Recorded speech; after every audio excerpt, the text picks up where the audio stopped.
Syederlun, anak bungsu Gubernur Jawa Barat Ridwan Kamil dan Atalia Praratia, Arkana Aidan Misbah, masih menjadi perbincangan publik pasca meninggalnya Emeril Khan Mumtaz atau Eril di Sungai Are, Bern, Swiss.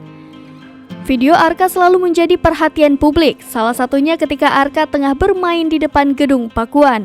Dalam video tersebut, tampak Arka yang mengenakan kupluk berwarna hitam tengah berjalan-jalan di tengah karangan bunga untuk Eril. Unggahan video ini pun mendapat respon dari para pengguna media sosial. Mayoritas warganet berharap Arka bisa menjadi anak yang melindungi Ridwan Kamil, Atalia, dan Zara.